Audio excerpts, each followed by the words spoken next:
So we've started on Daniel today, and we begin our lesson on integrity. And that lesson starts with Daniel and his friends' diet, that they weren't willing to compromise for something less. I recently read a teaching on this, that Daniel knew that he's willing to learn the language. He knew that learning another language was not going to take away his identity. He was willing to learn all the literature and poetry and stuff of the Babylonians, because that was not going to take away from his identity. But when it came to food, food would make him less than what he is. It goes in and the body absorbs that. That would affect him.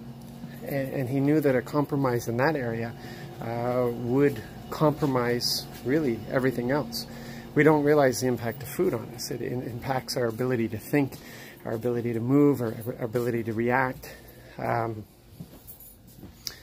It impacts our longevity.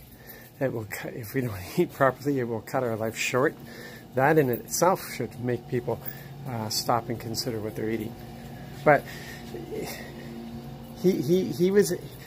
Daniel had an ability with relationships, that he was able to make friends with the guard and convince them to at least give them 10 days to prove their point, which they did. And so Daniel ended up not having to compromise in this, and the wisdom that the Lord gave to him was proven right. And because he was faithful in this, then they were given all kinds of other abilities, other wisdom, an ability to interpret dreams. They know dreams without being told what the dream is. And so because he was faithful in the one thing, there was so much more that God trusted him with. And then we have the whole scene with the gold statue in the furnace. And again, this isn't a matter of that they trusted God that they wouldn't be killed. They said that if God wanted to save them, he would. They were recognizing his sovereignty and his power. It's as simple as that.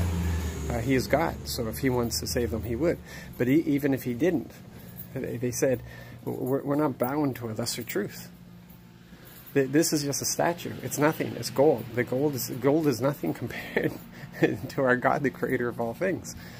And Nebuchadnezzar, we will never, even if our God does not save us, we will never bow to this. We will not compromise. We will not bow to a lesser truth.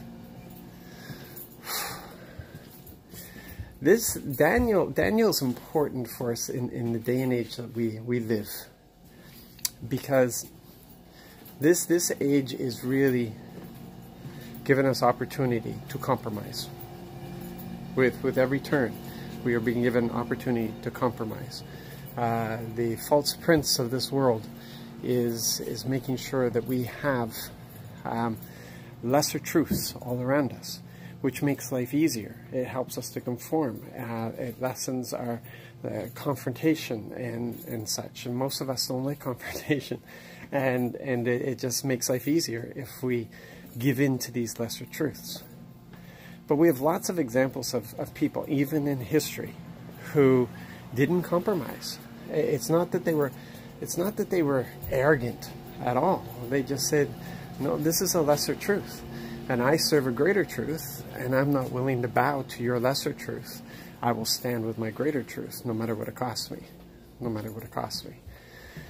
We see in China right now, we're going to see examples of churches that cave to a lesser truth to survive, and those that will give up everything to stand with the greater truth and not bow to the lesser truth. It's good for us as a church to pay attention to what's going on in China.